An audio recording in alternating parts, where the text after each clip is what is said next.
some pizza dough. We're going to start by first taking our big baking sheet. We're going to take our spray, or if you have extra olive oil, just going to lightly grease it. Like so. Next, we're going to take a mixing bowl.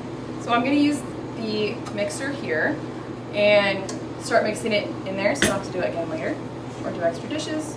I'm going to take a cup of warm water right here, pour it in there. I'm going to take about half of this pack of active yeast and also pour it in.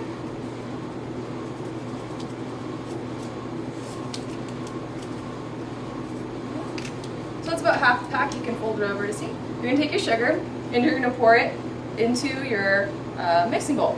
So you can see it's all in there. You're going to mix it together with your spoon.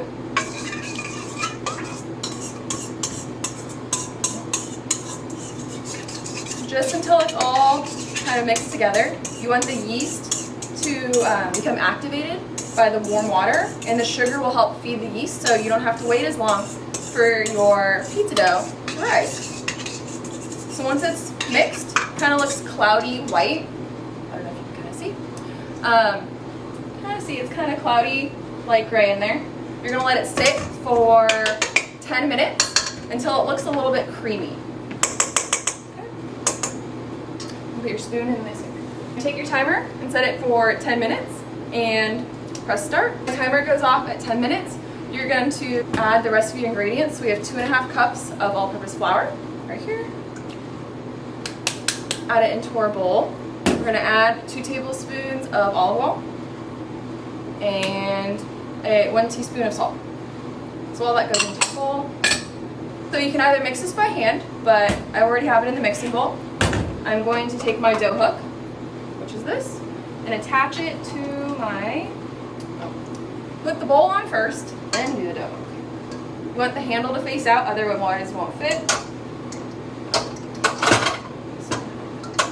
Alright, then you put your dough hook on afterwards.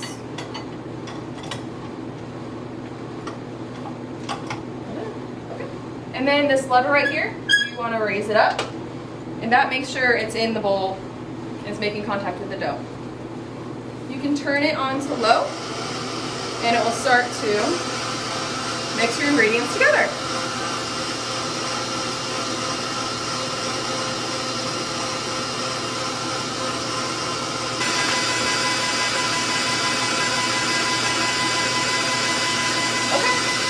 So you can either wait here, and once it's done, it will stop sticking to the sides of your bowl.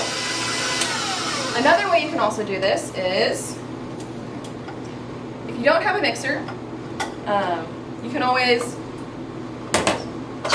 mix it by hand. So you're just going to take your hand and mix the dough until it all comes together. And if you need to add a little bit of water, feel free. Like this looks a little bit too dry, because it's not really sticking together. You can add a little bit of water, just a little drop at a time, until the dough comes together. So when it does come together, it'll look like a smooth, beautiful ball. You can see the dough is no longer sticking to the bowl, and it's come together into a ball. We're going to let it sit here for about 5 minutes to kind of let the dough rise and get a little bit bigger. So once it's risen for 5 minutes, you're going to take a little pinch of flour, put it on another baking tray, and spread it out like this. This is just to prevent your dough from sticking to your tray. You want to either use a rolling pin. I like to use my hands. You're just going to spread your dough out into whatever shape pizza you would like.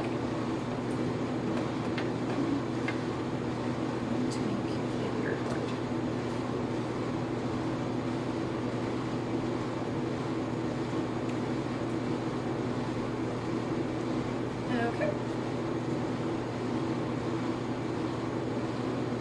Now I have made not an anatomically correct, but I have made a pizza heart. Okay, so it can be any shape you want. You can get creative with it. Or you can make little smaller ones as well, like mini pizzas. Transfer it very carefully, either using your hands or a spatula, over to the greased baking tray. See? So it's on the greased baking tray. And If you use your hands, make sure to wash them prior to putting the oven mitts on, otherwise your oven mitts are going to be covered. So you're going to use your oven mitts to open the oven right here. You're going to carefully place your pizza, holding this, onto the middle rack of the oven. And carefully close it. You're setting a timer for 15 minutes. All right, so our pizza timer has gone off. We're gonna go in here, and our pizza. Not any toppings on it, but you can add your toppings prior to putting it in the oven. And once it's golden brown like this, pizza's ready to go.